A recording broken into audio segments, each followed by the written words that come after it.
Ecology Center.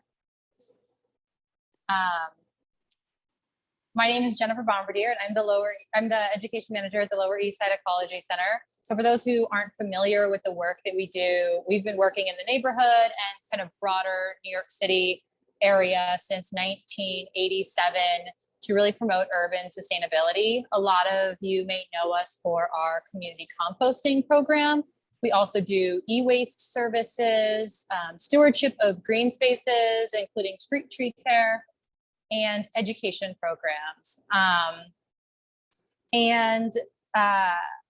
So tonight we are here actually at Essex Kitchen at Essex Market. They are so, we're so grateful to be able to use this beautiful kitchen to cook in today.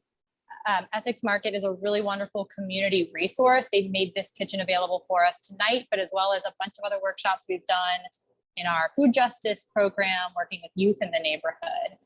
So if you haven't stopped by and supported Essex Market, definitely recommend doing that. We also have, you can't see him, but behind the scenes, we have Antonio, who's helping with some really important logistical stuff today, our development manager, who some of you may know. And we also have Kyleen. And so on that note, I'm going to pass the mic over to Kyleen, let her go ahead and introduce herself.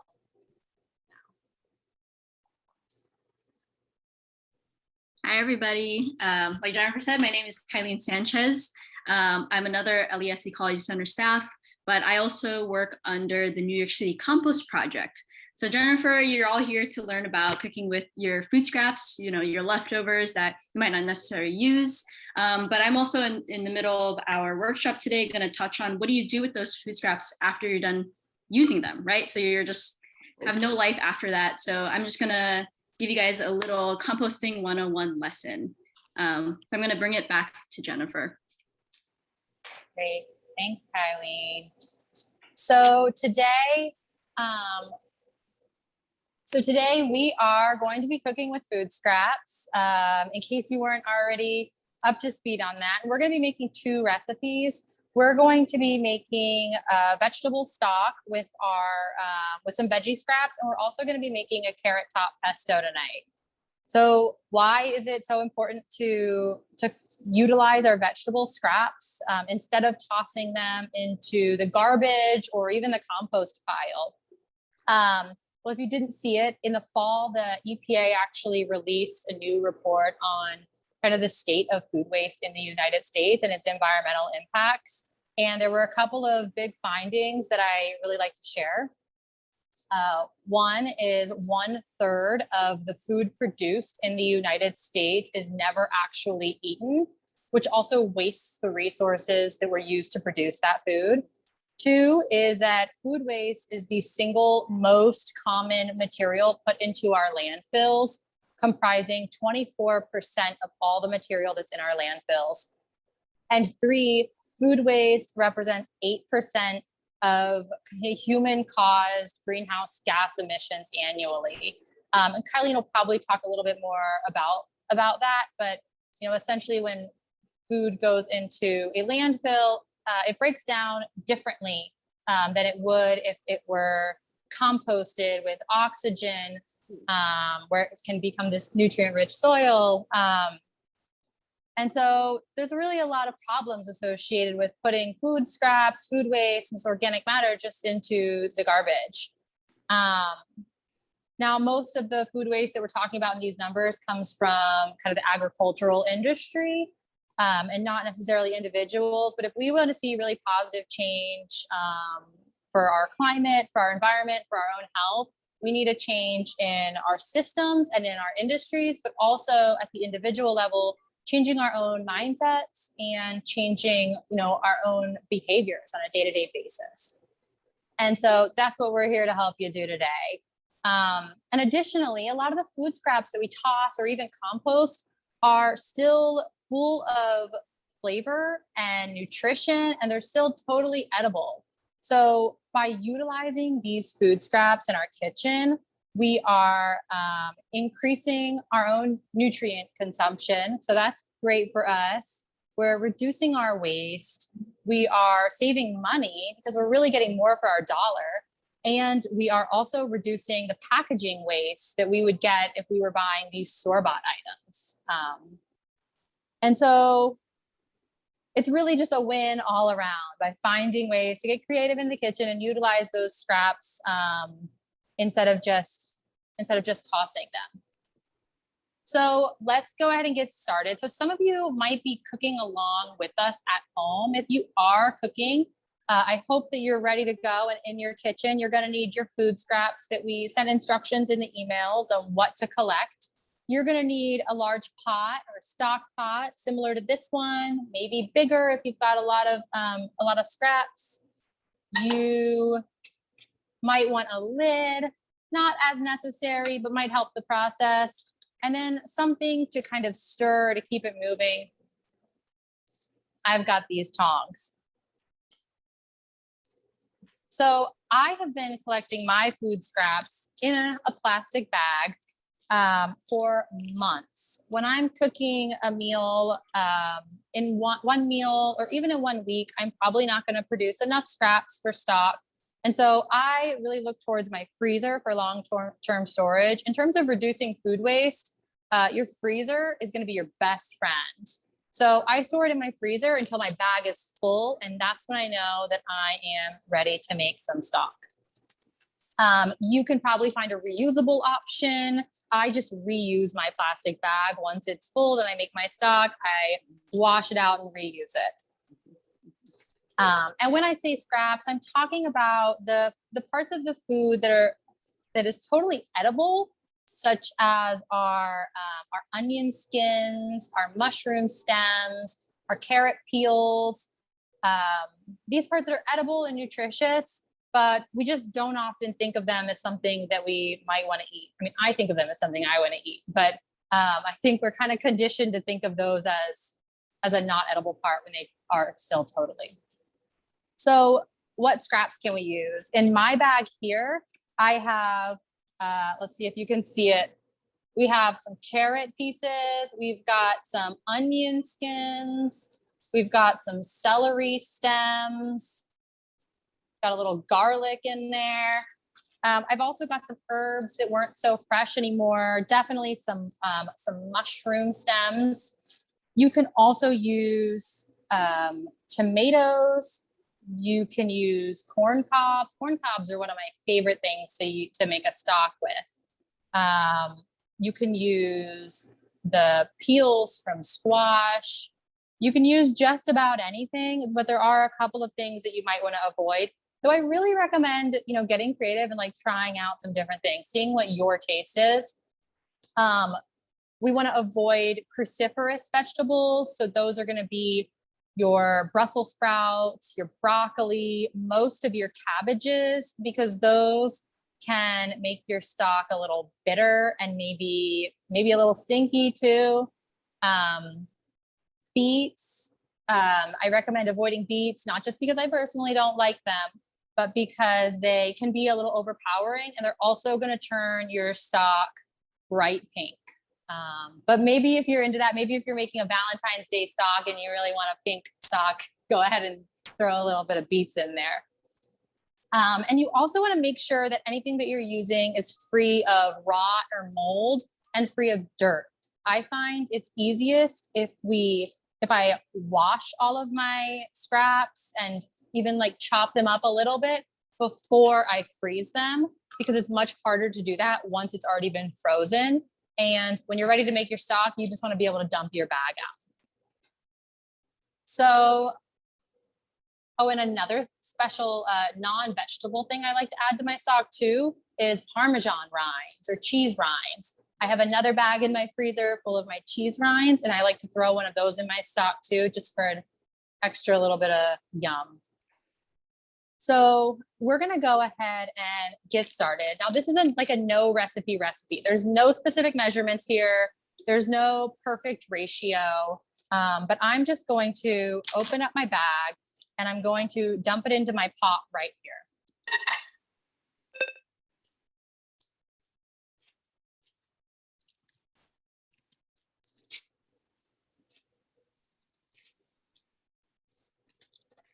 So it looks like it's a little bit tight. We got a lot of stock in here.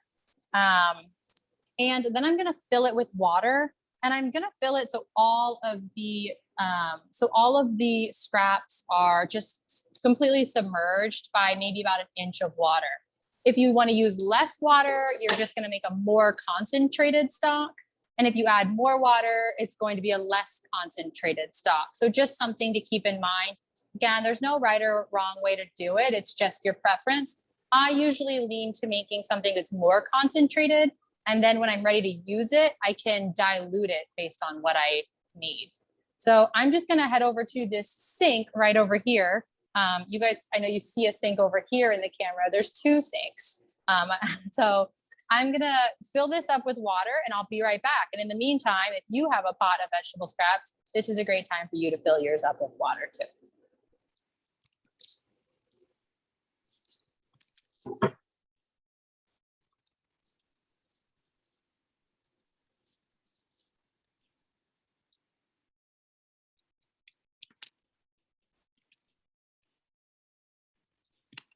While this is filling up, does anybody have any questions at this point?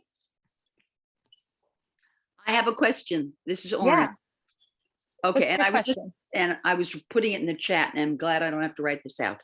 Okay, when you freeze something for more, even for more than a short time, and the whatever you call it, the frost, that occurs. I don't know if you call that freezer burn or whatever, but it's going to have a flavor difference when I like try to rinse it off of things. Should we do that? Because that from my understanding is encouraged or caused by the fact that automatic defrosting freezers the way they are now, the freezer's constantly lowering temperature, so the food kind of begins to melt, and then it keeps going up and down and up and down, and that's what causes all that frosty stuff in the, you know what I mean? Yeah, I think I know what you mean. I don't know what causes that. But it's more like what should we do about it? Should we rinse it off, or do you? I don't rinse it off. When I cook, I'm just trying to utilize as much as I can. And so as long as it doesn't taste bad, I just use it. So I've got my water in here. So now I'm going to turn this on the heat, and I'm going to turn it to about like a medium heat. Not too hot, because you don't want to bring it to a full boil, but you want to get it to just under a boil, and then we're going to let it simmer. Now, when we're simmering a vegetable stock, it's a little different than when you're making a meat-based stock. A lot of times when we're making a meat stock, you really want to let it simmer low and slow for hours to really get, a lot of flavor out of it. And that's not how it works with vegetables. After up to about an hour, you're really going to get as much as you can out of your stock. And if you let it continue to keep cooking beyond that, your vegetables are going to start to really break down and absorb some of that liquid. And that's not what we want. So I'm just going to let it simmer for today, probably about 40 minutes. Normally at home, I will push it up to about an hour and then I'll stop it. So the heat is on. My scraps are in this pot. I'm going to switch to my other point of view, and I'm going to show you what's inside my pot.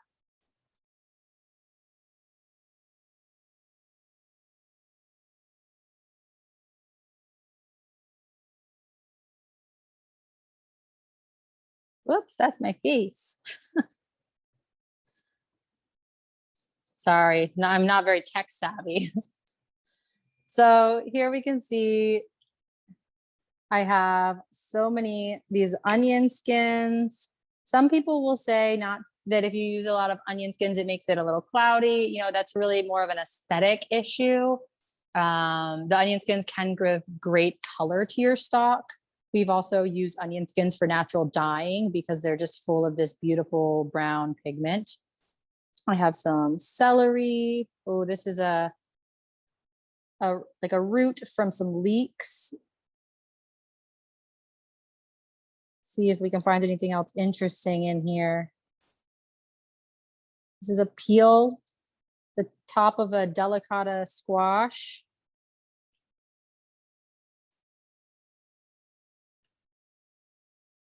So I do normally eat all of my delicatas. All right. So that's what's going on here. Now, what we're gonna do is we're gonna let this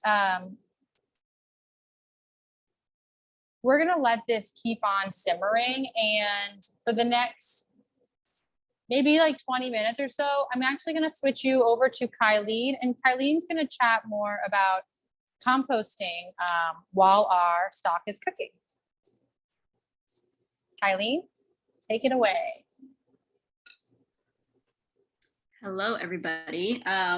Just a reminder, feel free to use the chat if you want to put your questions in there. We are going to spend a little bit of time at the end to answer your questions, but just to ensure that you don't forget, feel free to pop them into the chat room.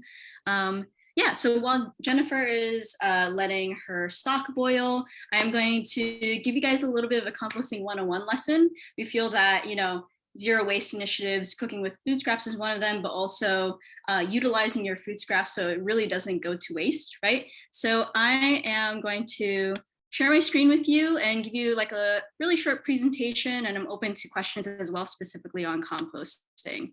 So I'd love to hear in the chat, or feel free to use your mic. Does anybody compost at the moment? Are we not composting? Are you beginners? Are you interested? Feel free to let me know into the chat room. But so this is just an introduction, composting 101. And I would first like to introduce you to the New York City Compost Project. If you don't already know what it is, this project was created by the New York City Department of Sanitation in 1993. So it's getting up there in age, but they started with a goal to rebuild New York City's depleted and polluted soils. So we're all affected as New Yorkers by these soils, and our aim is to rebuild them so they can be suitable for growing food. They're more beneficial to our environment and our other lives that are happening in New York City. The New York Compost Project works with community groups and individuals to provide free and accessible composting opportunities. So that includes education and support. And us at the Lower East Side Ecology Center is one of 7 host sites. So that's us right there, but you can find the New York City Compost Project in all 5 boroughs. If you want to learn more about composting, I will share the link into the chat. It's Make Compost Not Trash Initiative. Let's see if I can share that real quick.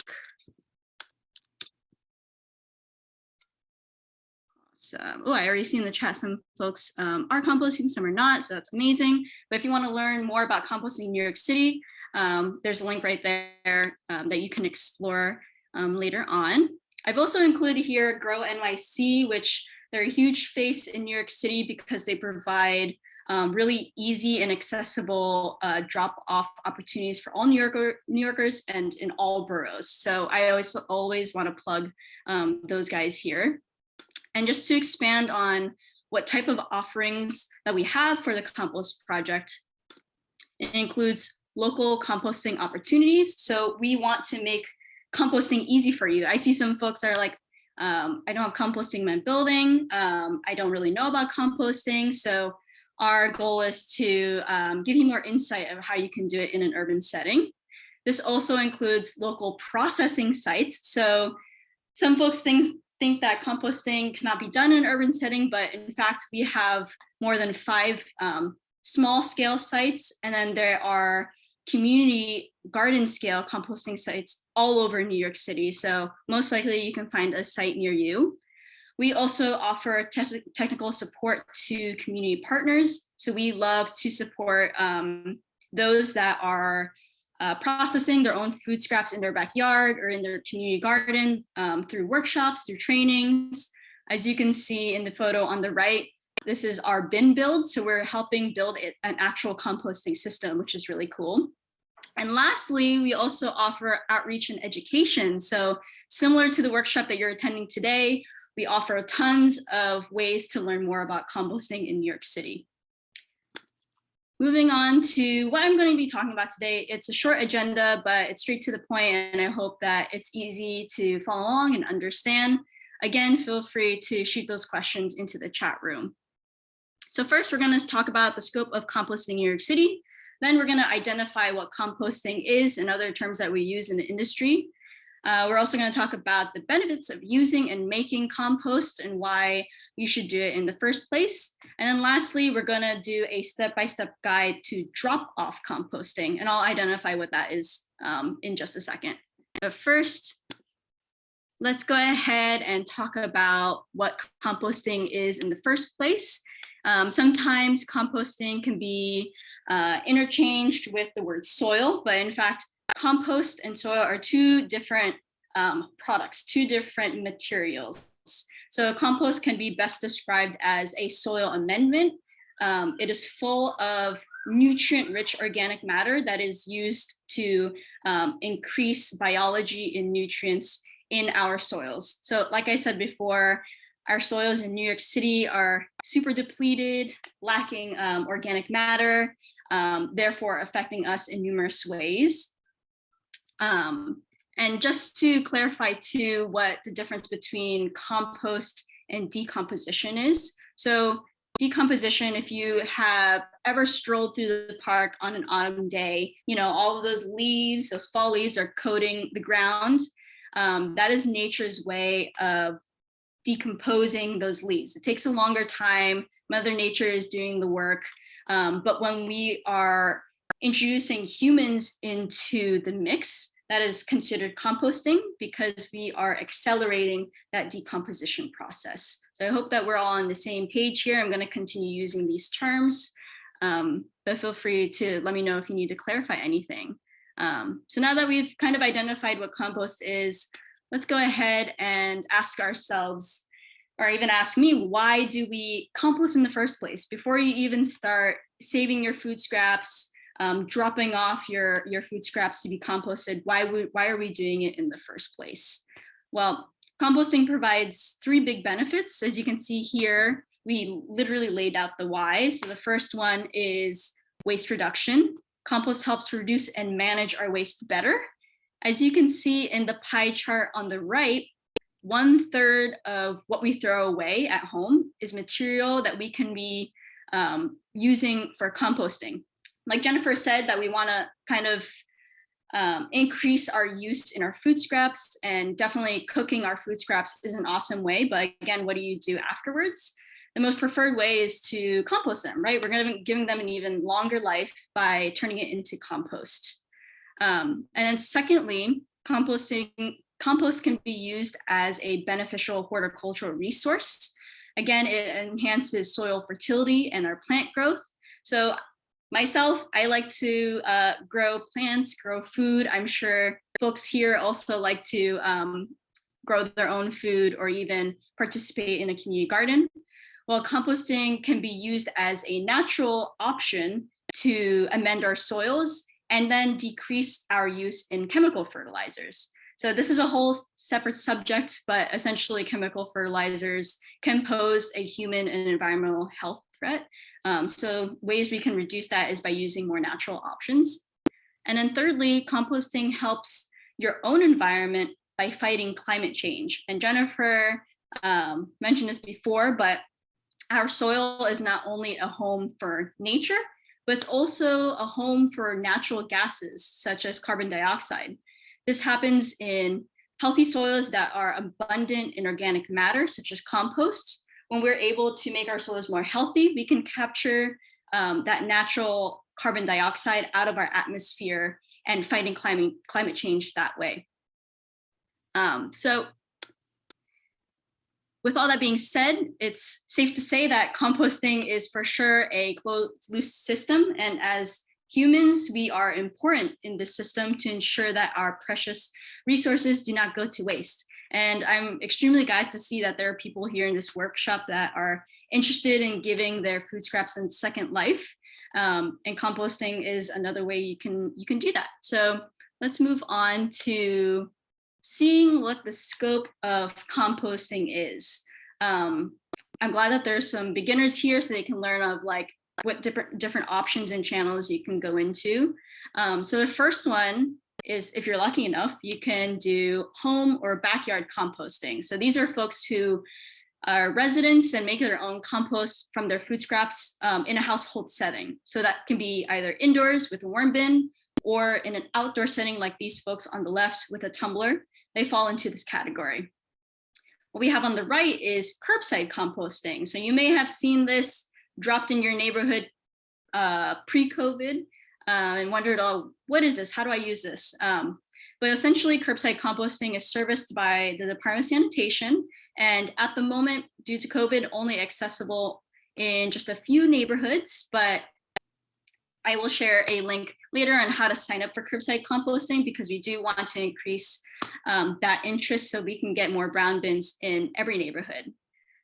And then lastly, we have public drop-off composting. And this is essentially carried by various entities throughout New York City, including us, the New York City Compost Project. This can be carried out by community gardens, nonprofits, urban farms.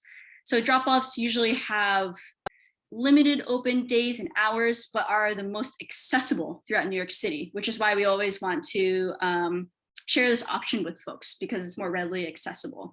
And that's what we're going to be doing today, is focusing on this category. And we can start by sharing an awesome map. So I'm going to be sharing this map right now. This is the DSNY, or Department of Sanitation's drop-off composting map. It's essentially a map of every single public drop-off in New York City. Granted, there are folks that do not want to be publicized, so there might even be more drop-offs throughout the city. But let me check if I can. Let me see. Here it is. So I will share the link into the chat, but essentially what you're looking at here is a really cool interactive map and where you can click any of these little pins. So I'll click this and it will essentially give you information on this public drop-off site. So this one's in Brooklyn, in Bushwick. I'm sure we can, and it'll give you literally the times, the open hours, even give you their website, just all the information that you can find, and you can really click around and see what's close to you, or maybe close to your workplace. Maybe you can help a friend find their own drop-off too if they're having trouble. But essentially, this is like a super awesome website. And I will go ahead and link that to the chat. Cool, so feel free to explore that. I will go ahead and start with the step-by-step guide to drop-off composting. So before you start saving your food scraps, I advise you to look for a place to drop off first, right? Is this even possible? Will you make the commitment to drop off your food scraps and make it easy? Your drop-off location may not be obvious, so this DSNY map will definitely make it easier for you.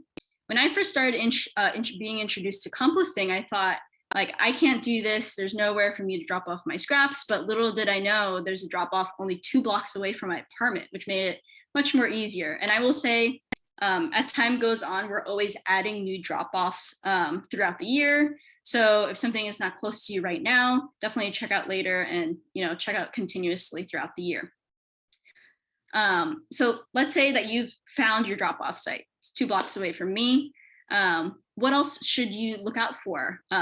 So the first things first is the site's open hours and days. Like I said before, not all drop-offs are 24/7, so you want to ensure that the site is open in the first place and that these hours and days are also convenient for you. Another thing you can look out for is contact information. A lot of these drop-off sites are gardens and are looking for garden members, they're looking for volunteers. It's always nice to connect with your community in that way. And then lastly, what else is also important is what can and cannot be composted. This is really important because you just don't want to give them everything. They may have a select list of what they'll accept from the public. And this list here is an example of what you will probably see at a drop-off site. See, so this is the Lower East Side Ecology Center's list. If you are participating in our drop-off program, this is generally what you'll see. But again, every site is different. You always just want to double check their list. So in general, we take anything a vegan can eat. So that's vegetables, bread, grains, coffee. But then you can also add the additional products such as eggshells. Eggshells are considered an animal product, but they're actually really, really good for compost. They add a lot of nutrients. You can also add food soiled paper. So that can be napkins. And then you can also obviously add in dried flowers, fresh flowers. But now let's look at the no side. What can we not take? So this is, again, animal products such as bones, dairy, fish, animal species. And we get a lot of questions like, oh, why can't we drop those off? I eat, those products, or I have those products. Why can't we drop it off? Well, animal products tend to pose several risks for us, especially since we operate on a neighborhood scale. We're in the neighborhood really close to residential buildings. These types of materials can make compost more smelly in the first place. They can also attract rodents. Rodents enjoy animal products as well. And these products are also much harder to decompose. So it will take a lot more effort, a lot more time to decompose those products. But if you have curbside composting, a lot of these animal products are accepted. So if you're one of those lucky residents that do have it, you have a much wider range for food scraps. All right, and in addition to these, I would like to talk about some challenges that we have to composting on your end and also for my end too. So these are special, we've seen some special items when we're composting at the first place. At the Lower East Side Ecology Center, we keep a museum of contaminants. So that picture is on the left. So these are things that we find when we're sifting and sorting through our compost. And we get really funny items such as Metro cards. I've seen keys, silverware, like scary knives. But we also get items that look like they're compostable, but they're actually not. So the big one for me is fruit stickers. I know that these are small items that we tend to forget, but we get an abundance of fruit stickers that last for a very, very long time. So we don't advise you to keep fruit stickers on there. It's just best to toss them out. This also goes for your rubber bands, right? And then your twist ties. And then lastly, on the bottom right, you'll see some packaging. So there's an abundance of packaging that we see nowadays, whether that be paper packaging or things labeled as green packaging or compostable packaging. Well, I will say that compostable plastics are, again, more suitable for curbside composting. If they can take meat, they can take these compostable plastics because they have a much more rigid system that can break down these types of products. But again, it's a very complicated topic, and most compostable plastics need to be certified. If you're wondering how you can find that out, I'm linking in the chat where you can actually see if your compostable plastics are certified. So this certification is done by the Biodegradable Products Institute, which is a very reputable organization that tests out several compostable products under really, really strict conditions. And we've also done testing ourselves, and we really trust that this certification is very reputable. So this is just like a US-based certification. Anyway, so most important thing to note here is that contaminants such as these ones that I've just discussed hinder and slow down our own composting process and can make the finished material unsuitable for use. So we do all this work, but we ended up not being able to use it. So it's really important for both ends to ensure that we're composting the, the correct things. All right, cool. And at this step, you're pretty much ready to start collecting your food. You're ready and saving up food scraps for your drop-off days. And we get a big question on, well, what can we essentially store our food scraps? And Jennifer has already touched on this, reusing Ziploc bags, maybe your deli containers, you have buckets. So people really do get extremely creative, as you can see here, on using and reusing things that they already have. So feel free, if anybody here, I've seen some people already collect their food scraps, feel free to share what their secret is, because every apartment is different, right? I use a bucket and that's not in the refrigerator, but it has a really tight seal on it. And that's just my own personal preference. Everybody likes, or some people like to store it in their freezer, in their refrigerator. Right now, because it's cold, some people put it on their balcony. So again, everybody is different. And moving on to the next step, when you are ready to drop off, Saturday is your drop off day at 10 a.m. You're ready to go. When you're getting to your site, there's some kind of like best practices that you should follow when dropping off your food scraps. Every site is different. What I have here is an example of one of our community partners in the East Village, La Plaza. Compost site has very clear and distinct instructions on how to drop off their food scraps, but some folks might have more lenient instructions. But for the most part, you want to drop off during the site's open hours. You don't want to drop off during the closed hours because that just creates a whole set of problems. You also want to be dropping off what they accept. You want to leave the site in the condition the way you found it, or even better. So clean up after yourself. And as a bonus, some sites like drop off participants to chop off their food into smaller pieces, but those are just going like the extra mile. All right, and now you've dropped off your food scraps and you've let your food scraps go free to the wild. So what happens to your food scraps after you drop them off? Well, they obviously get composted, right? But they get composted through a human managed system. So the photo that I have here are some volunteers and some staff members physically going through the process of turning your food scraps into a usable product.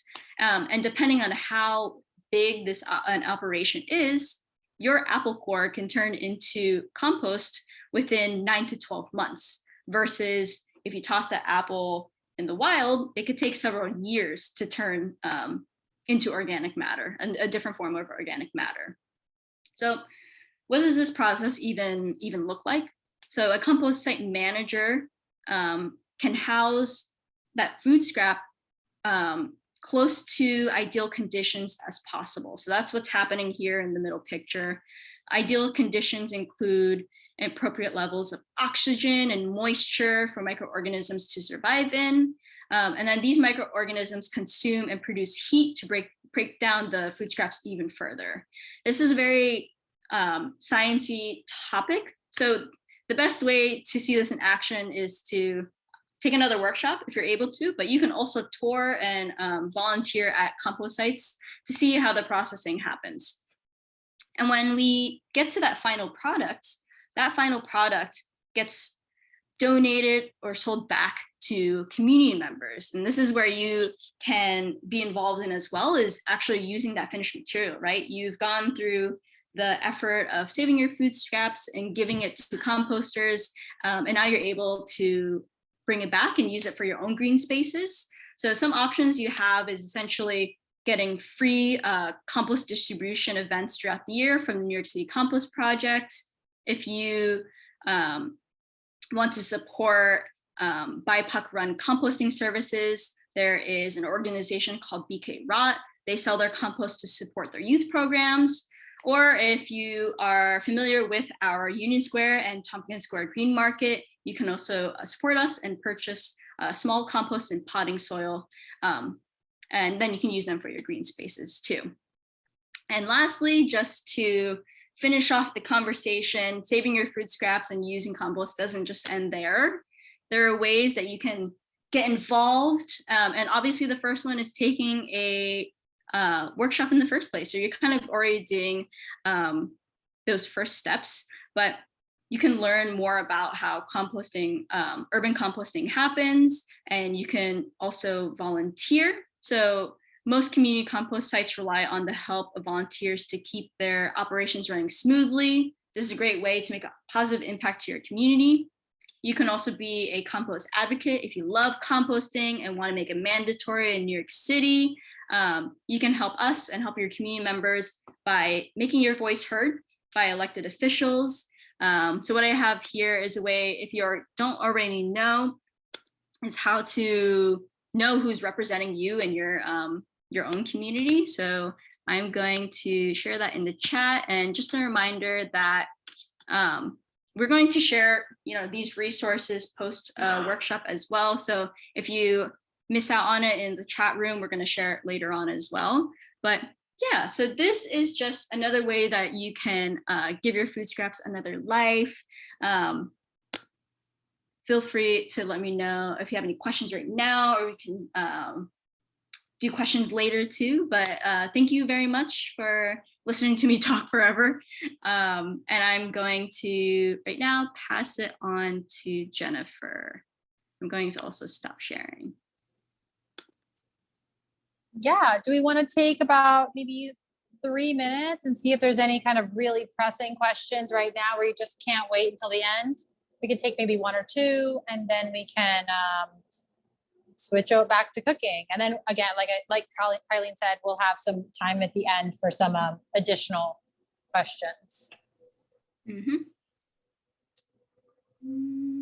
I see a question from Amy. Amy says, do you recommend using organic vegetables, or is anything you buy okay? That is, I'm going to add myself as a spotlight. That is a great question. We actually get this very often at our drop-off sites, but anything that you drop off does not have to be organic certified, right?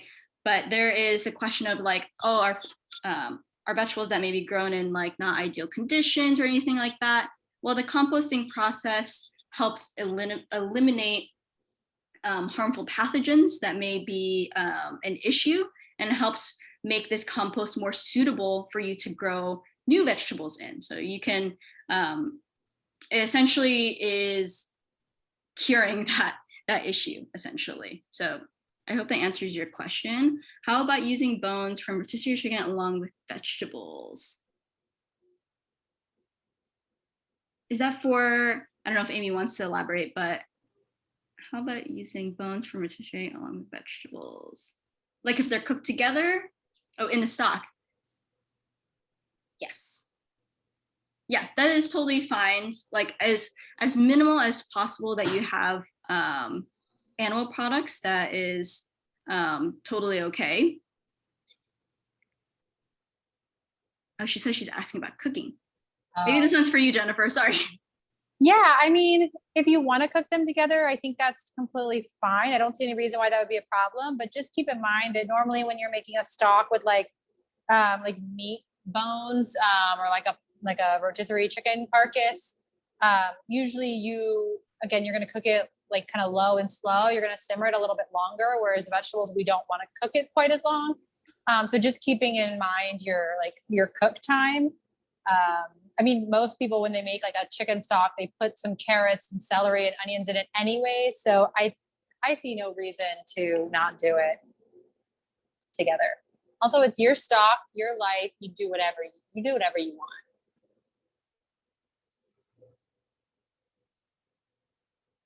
All right. I see we have another question of black walnuts in compost.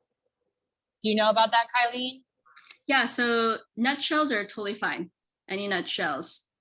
The shell that I would steer away from is like seafood shells. So black walnuts are okay. And your herbs, should you really be sure to use herbs scraps in your stock? You really don't have to. I mean, the foods that we're cooking with are super flavorful already, that like herbs are great, but you don't need to add them. I also, and I meant to say this earlier and I completely forgot to mention it, but I also don't add salt to my stock either. When I'm cooking, I wait until I'm ready to actually use it, because without knowing how I'm going to use my stock, I don't know if I'm going to use it for a risotto or use it for making a soup. I don't really know exactly what flavor profile I'm getting. So, so some of those kind of herbs can be added later, but also salting it is a big one that I'll wait until I know exactly what I'm doing. But the things that we're using, garlic, onion, celery, these things are really flavorful as it is. So you totally don't have to have the, you don't have to have herbs if you don't have them on hand. So with that in mind, we're going to switch back to cooking and we'll pick up on the questions in a little bit. So I want to first, before we move on to our second recipe, I want to just switch cameras again and give you a look at how our stock is coming along. It's looking pretty nice over here. Oops. All right, so I'm going to go ahead and just pull the lid off. It's got a little bit of a simmer. My veggies are starting to float a little bit. Oh, steamy. We can see the vegetables are no longer frozen. They're definitely softening a lot, starting to get a little bit mushy. There's some really good color happening inside this stock right now. And you can't experience this through Zoom, but it's starting to smell really good. So it's definitely, this is what we want to see at this stage. So I'm going to put the lid back on. I'm going to let it continue to cook. And we are going to, I'm going to switch back to my other camera and we're going to get ready to do our next recipe.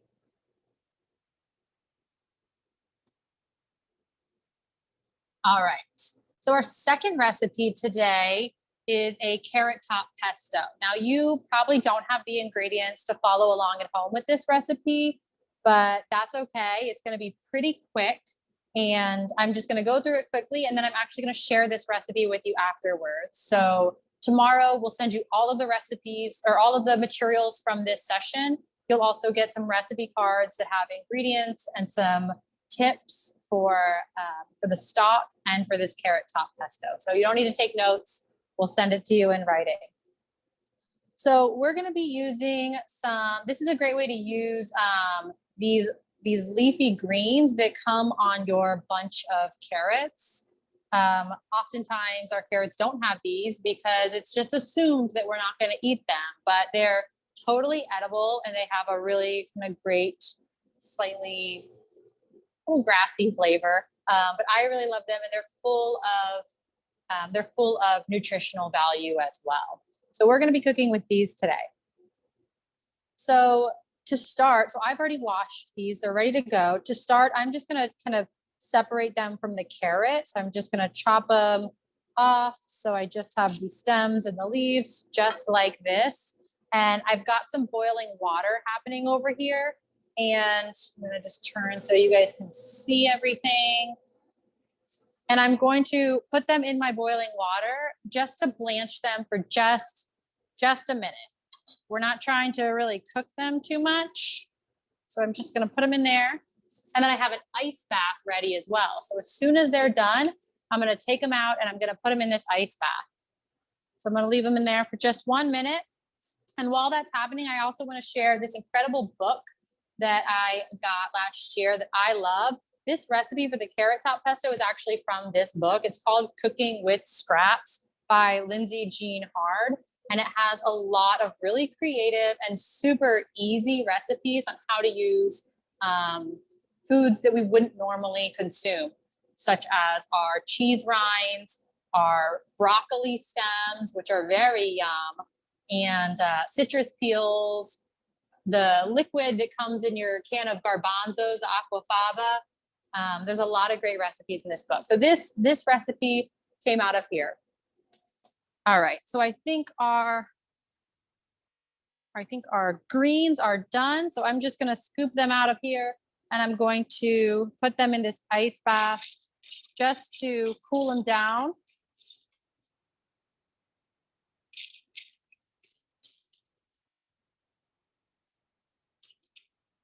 And as soon as they are cool enough, I'm gonna take them out. So again, this is a really quick recipe. I've made this before. It takes only a few moments. So now I think they're cool. I'm gonna take them out. I'm just gonna squeeze. They're pretty wet from the boiling water and from the ice bath. So I'm just gonna squeeze as much liquid as I can out of them.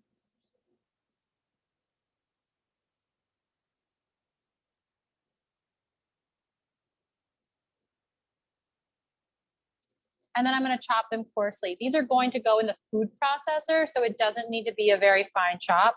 You just want to kind of just you can see. So just a pretty coarse chop. So I have my food processor right here.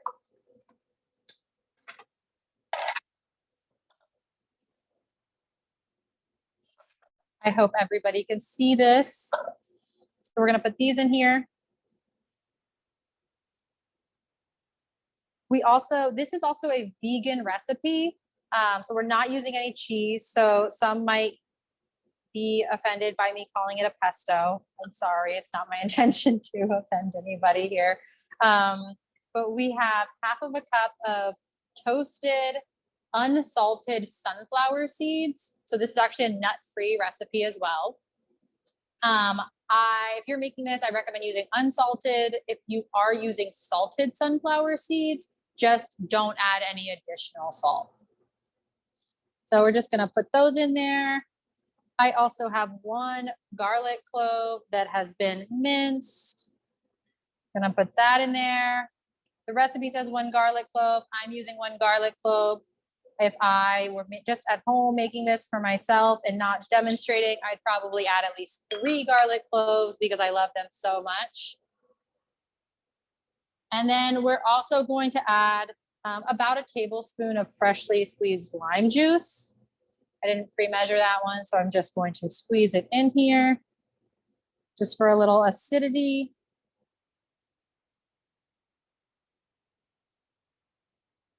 Lime piece is going to go in my compost pile. And so then we have all of these in here. Super easy. Gonna do some rearranging so I can get near our power outlet over here. Just bear with me.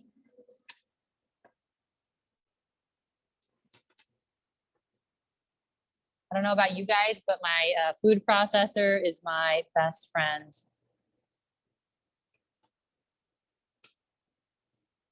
And then this is gonna get loud, but I'm just gonna pulse it a little bit.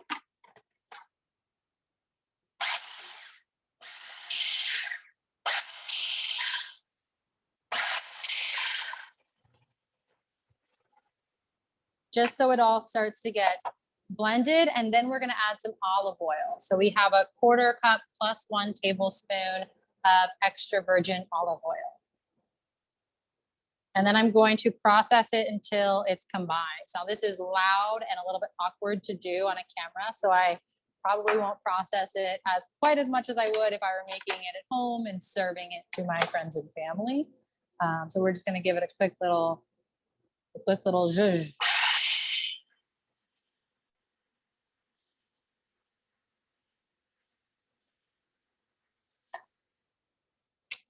I'm going to scrape down the sides to make sure that everything is just evenly mixed.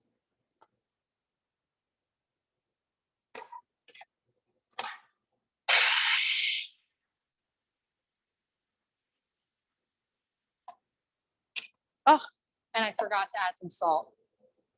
So I'm gonna add like a fat pinch of salt. Can't forget the salt.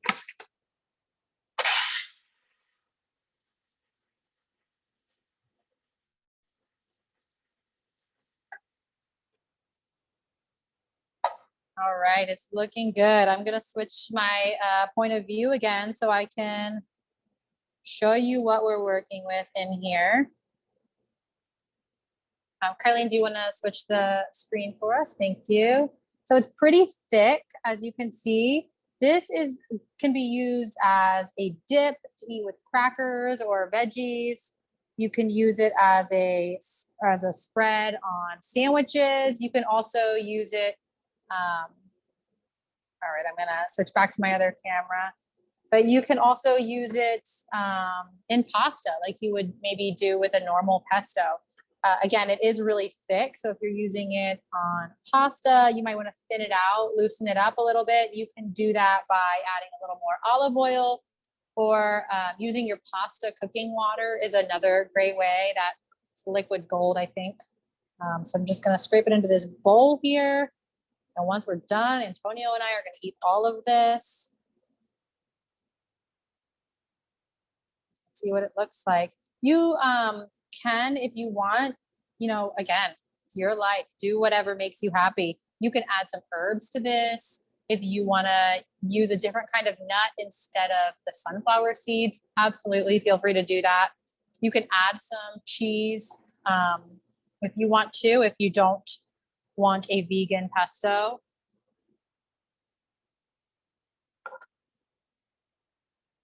There we go. Looks just like that. Super yum. I made this the other day to just practice before doing it in front of you. And I cooked it up with some pasta, and I threw in some kale and some other veggies, and it was delicious. So again, we'll send you the recipe, a recipe card with ingredients and instructions to make this at home. All right. So that's all we've got for cooking today. If you're at home following along with your stock, this is a great time to stop and check on it if you haven't already done so.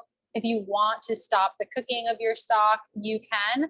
What we're going to do with ours is we're going to take maybe the next 10 minutes and do another round of Q&A if you want to ask more questions about cooking, or if you want to ask some more questions about composting. We'll do that. And then at the end of the questions, we'll strain out, we'll stop the cooking for our food scraps, and we'll strain out the solids. So yeah, ready for some questions. If you want to type your question into the chat, you can do that. But if you're comfortable doing so and there aren't other people talking already, you're welcome to unmute yourself and let us hear your voice. I see Oren raised her hand. Oh, thank you. I don't want to, if somebody else wants to talk anyway. I had just put in the chat, I'd asked if like peppers were okay, they were acceptable. I mean, since the cruciferous things are not acceptable, I didn't know about peppers. Yeah, I've never read anything that said that peppers are not recommended. I personally have never used them, and there's so much water in them already that I'm not really sure what they would contribute to a stock. But I've never read in all of my research, including in my favorite book, it doesn't say anything about not using peppers. So I would give it a try.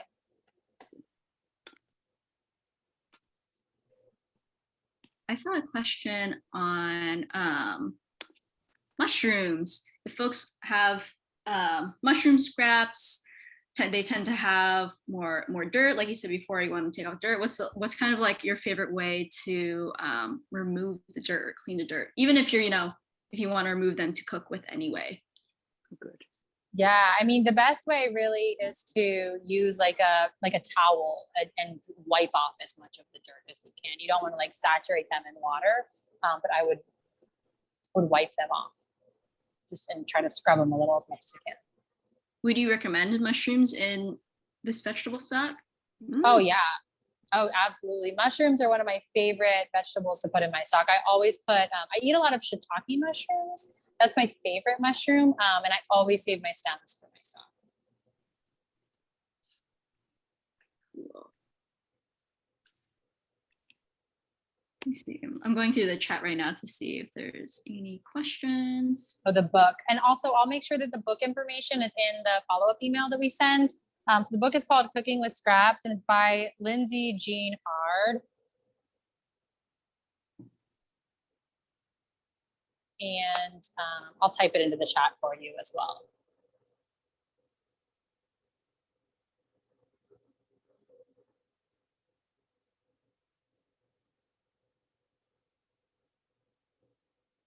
I also see a question on using fruit scraps.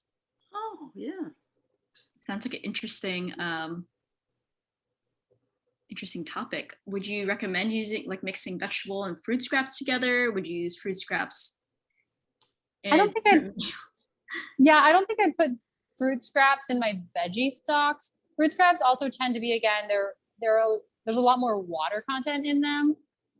So they might fall apart, and then they're going to add some sweetness, which if you're into that in your stock, I like my stocks to be more savory. So I wouldn't add fruit to mine. But I love a kitchen experiment. If you're putting fruit in your stocks, please tell me more. I want to hear about it. Oh, I see in here somebody says fruit scraps are good for tea. That's also a great recommendation.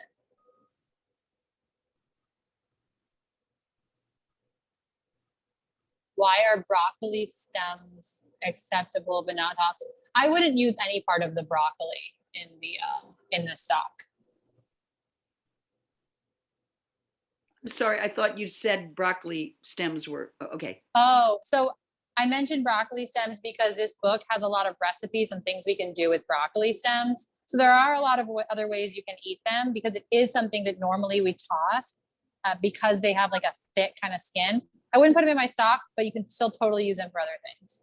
I've got to say that, the French chef that I love,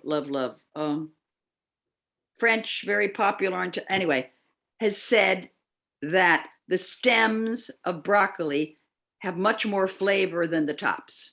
And it's the same thing with cauliflower. And if once you peel off the outer stem, they're much tastier than the tops. They're delicious. So, and I cook when I make cauliflower or broccoli, I just have a lot of flavor.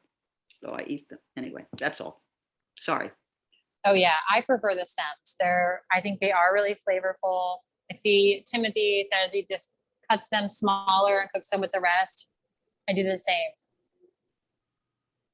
It's interesting to think about a lot of these food parts that are totally edible and delicious, and oftentimes even better than the part that we're normally used to eating when we start to kind of really dissect which parts we're eating and why.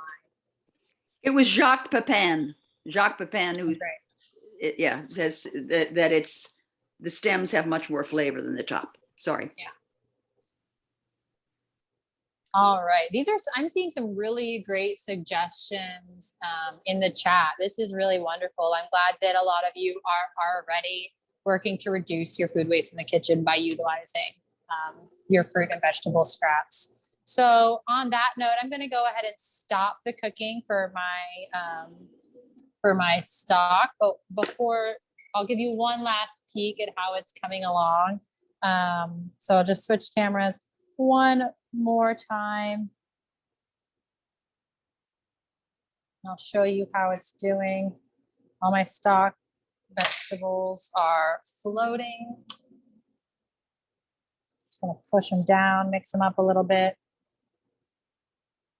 And turn that heat off, it's a little high. But it's looking good. So you want to cook it anywhere from 30 minutes to an hour. Again, we don't really want to cook it for more than an hour because it's not necessarily going to give it any more flavor. It's just going to break down the vegetables, make them mushy, and then they'll start to absorb some of your liquid, and you don't want that. So I would say at least 30 minutes up to an hour. So I turned mine off. I'm going to let it stop cooking. And what I'm going to do, I'm going to turn this camera off again. And I have over here, I have a colander and I have a bowl. I've never done this, but I've read horror stories about people who go to strain their stock. They put their colander in the sink, they pour it in, and what happens? They lose all of their stock down the drain. And we didn't just spend all this time simmering these vegetables for that to happen. So I'm going to put this into a bowl. and I'm going to pour it in. And I'm actually going to ask Antonio, my assistant, to come and help me do this.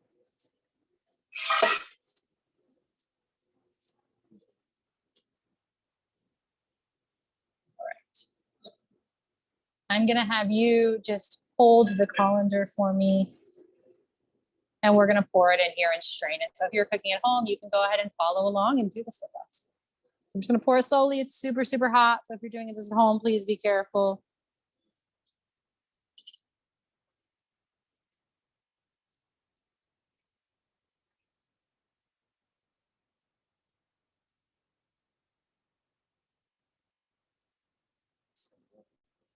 It does smell so good. It's a beautiful color. I'm gonna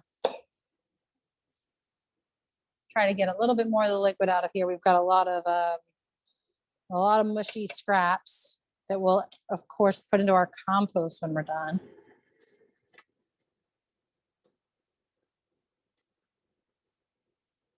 Whoops.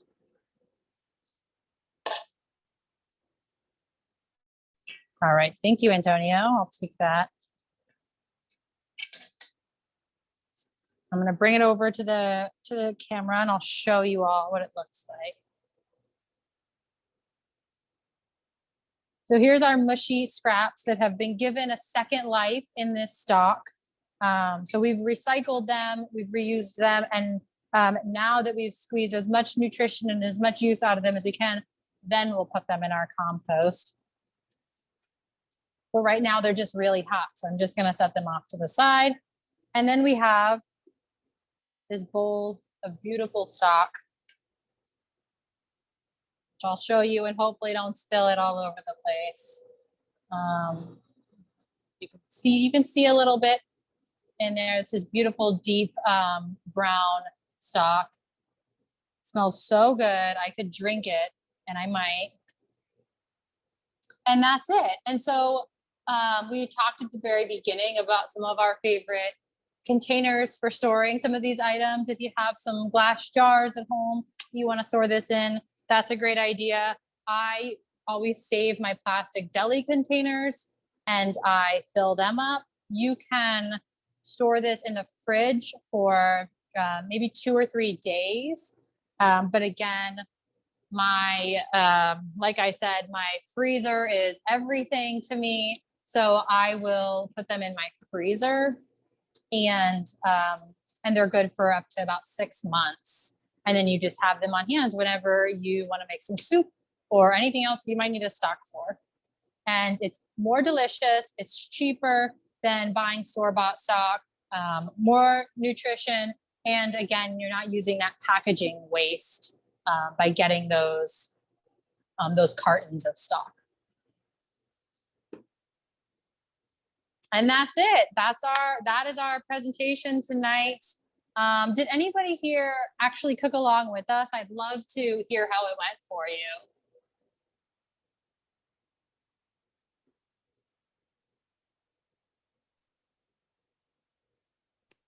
So I don't strain with a cheesecloth. I see that question. You can, if you really want to do a good straining. I'm not that particular about it, so I don't do that, but you totally can. Can I ask one last question? I've asked. Yeah. Okay. I was just wondering, wouldn't it be fine or even advisable to let the stock cool for a while? And yeah, for not just for safety, but also, it's come to a simmer. You're going to be pouring it through the sieve, but why do it right away? Yeah, that's a great question. And I'm glad that you brought that up because it is a good point. If I were doing this at home, I would do that. But here, for the purpose of being able to demonstrate for you, and because when we're done here, they're going to kick us out of this kitchen and we got to go home. I wanted to be able to demonstrate that process. I will let it cool for a bit before I put it into the plastic containers. Yeah, but I was dying to see if you would just take a little spoon and taste it. You want me to taste it? Yeah. I mean, it's really hot. It's really hot. Oh, well, but I can. Yeah. Well, you just a little spoon and blow on it, and Yeah, let me find a spoon.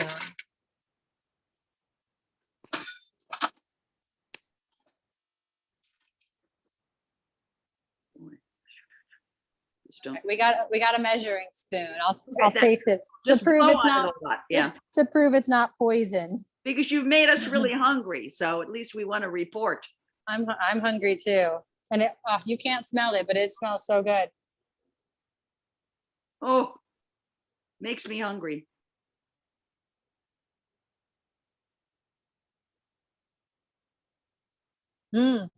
Wow. It is so flavorful. You know, it didn't even simmer that long, and you can really taste all of those veggies. But It's you good. didn't, there was not that much water. The water was just covering the veggies. Yeah. So it's going to be, oh, thank you. This was great. Thank you. And I'm sorry I asked so many questions. I'm glad you did. That's what we're here for. How about the pesto? Are you going to taste the pesto? Yeah, let's taste the Forget the pesto. pesto. Antonio, so I cut up some carrots so we can so we can taste the pesto. Antonio, do you want to come over here and taste some pesto with me? So it's great as a dip. I also, when I made it at home, I made a big salad for lunch and I put like just a big scoop of it on my salad.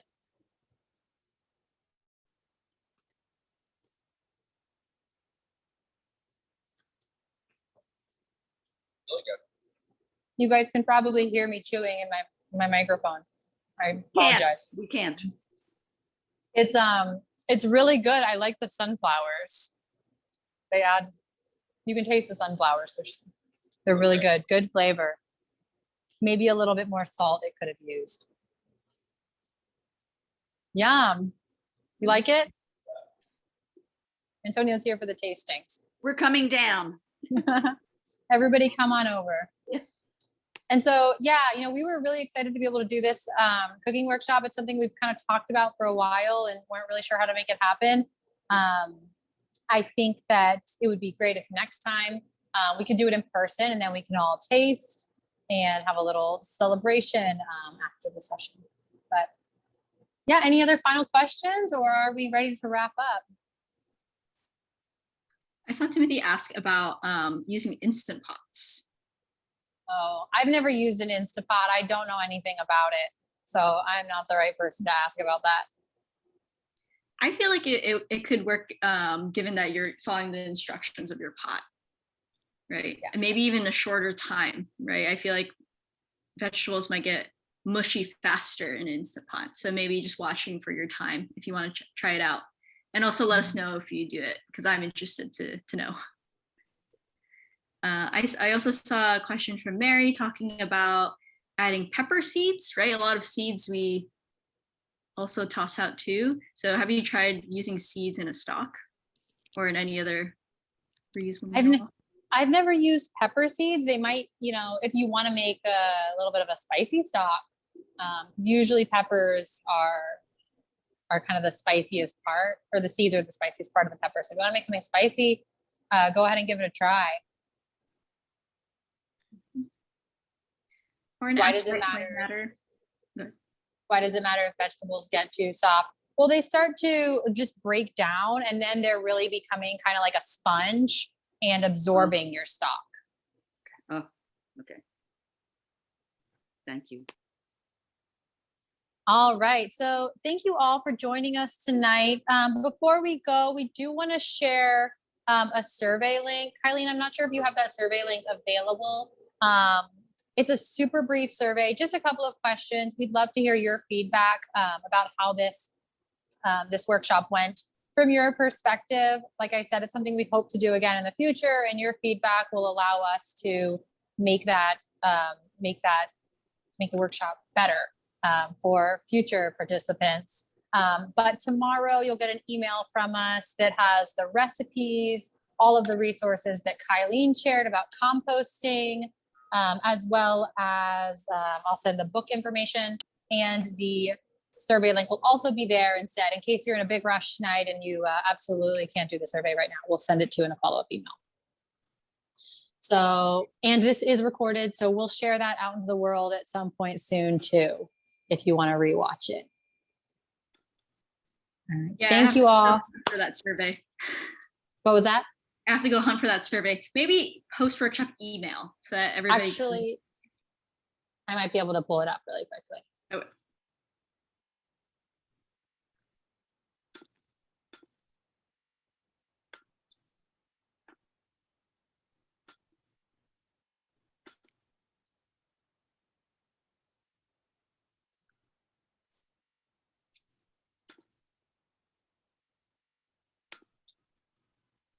All right, I got it. I'm going to drop it in the chat right now. I know this is kind of the fastest way to do it, is to just do it now while you're thinking about it. Just a quick little Google form.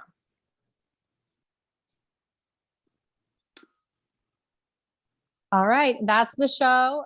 Thanks again, everybody. We're going to go ahead and end this Zoom so we can all go and have our dinner because I'm starving. Thanks for joining. Have a great night, everyone. Thank you. you.